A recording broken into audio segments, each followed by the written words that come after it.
Good evening, everyone. Let me ask you a simple question that all of you might know the answer. How much is your attention worth? You could put in a few rupiah, a few dozen rupiah. Now, before I answer that question, I want you all to imagine that you walk into a lecture hall in the middle of a lecture, let's say during biochemistry class or something, and you look closely to like the back rows, the student in the back rows, you see a fascinating phenomenon where they have flashing screens of different colors. Now you might be wondering, oh, how would they have flashing screens when they're nodding at the professor and they're answering their questions correctly sometimes? Well, they aren't texting and they aren't playing social media ever. They are grinding their dailies. Welcome to the billion-dollar ecosystem of gacha games. For those of you who might be uninitiated, a gacha game is essentially a digital vending machine that you spend in-game currencies to get a randomized tiny fraction of a chance to get a limited character.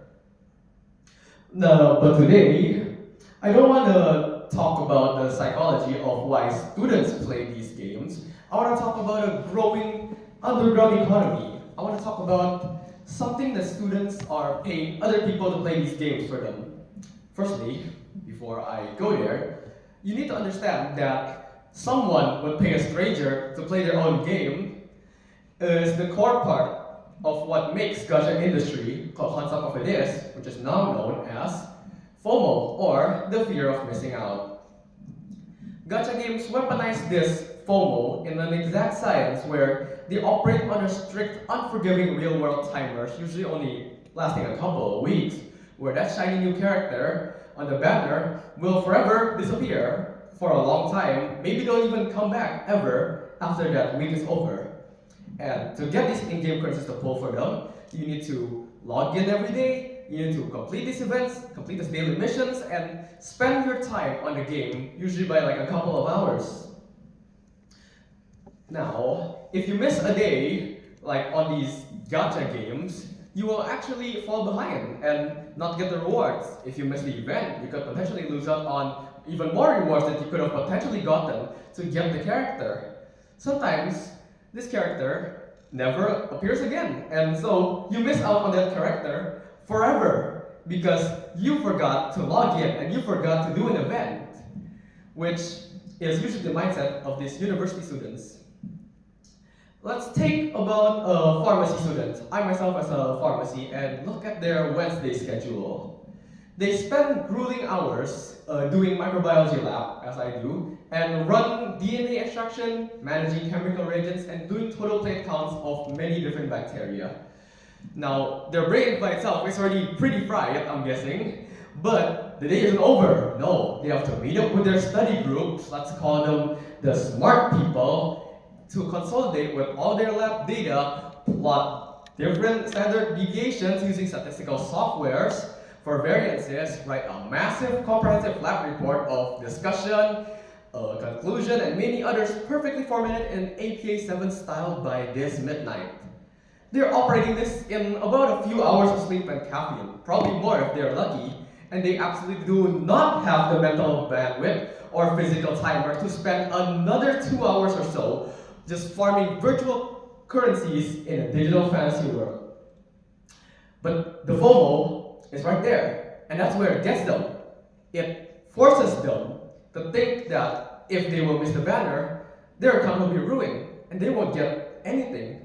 If they don't log in tonight, they won't get any currencies. And you could miss out on potentially higher reward that you could have gotten to get that character that you really, really, really wanted. This anxiety doesn't politely stay in the dorm room of the students or in their brain because it bleeds directly to their education as well.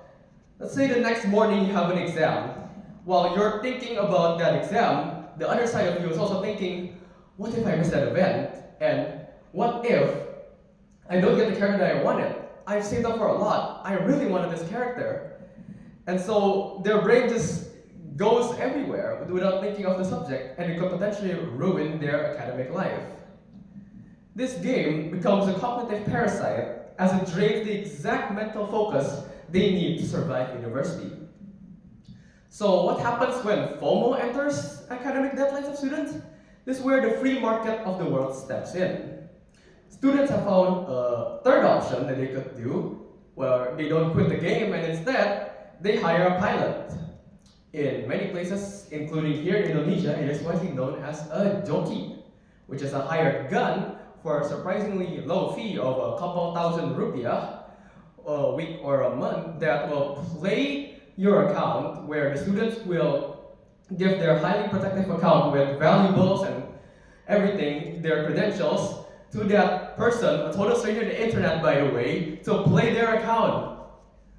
So while our pharmacy student who is extremely busy here is sitting in the lecture hall, listening to the lecturer, doing their works and taking notes, the jockey is hard at work and logs into their account, clears out their daily mission and grinds the events, while stockpiling premium currencies.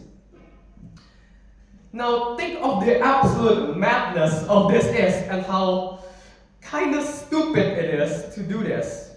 Because you are paying real money to have someone else play the game that you're supposedly bought for entertainment and you invested in, all because you're terrified of missing out on a single digital character that has zero real-world value. We tell ourselves that we are buying back our time, but we aren't. We are paying a ransom to an algorithm that plays for us. When you hire a pilot, you haven't beaten the game. The game beats you instead, as it has successfully convinced that its artificial ecosystem is so critically important to your happiness that you need a budget of a monthly expense just to keep up with the game while you're trying to get a degree somewhere. This behavior, in my opinion, is fundamentally destructive to its university experience for the students for the main reasons of normalizing constant distraction and devaluing real-world achievement. Hiring a jockey will not fix the ongoing problem that you are having, and that's exactly why I think stopping the FOMO is important for university students' academic life. You need to understand that FOMO, firstly, is a normal thing. Everyone gets it, not just like on gacha games, on real-world objects as well, on like pop stores and blind boxes. Many people have it. But you need to understand to the limit of yourself and understand what is more important in your life. The solution to academic burnout and digital anxiety isn't to hire a coordinator to manage your addiction. The solution is to let it go. You can find other activities to go out maybe or have fun in another way. You could play other games that doesn't require this kind of thing. If a game requires you to hire a financial proxy just so you can pass your university lecture, it's no longer a game. It is a second job that you're paying to maintain. You have to realize that you're considered an adult, that you are responsible for every action that you take. This is why you always have to remember that some things are better out to prioritize for far more important objectives. Think of it as a daily quest or a limited time event in your own life that you should be fearing of missing out rather than a gacha game. We need to reclaim our cognitive bandwidth. We need to realize that missing out on a digital character banner will not ruin your life. What will ruin your life, however, is missing out on your own education, missing out on the opportunity to train your mind to think critically and be present in a room where your entire future is built in.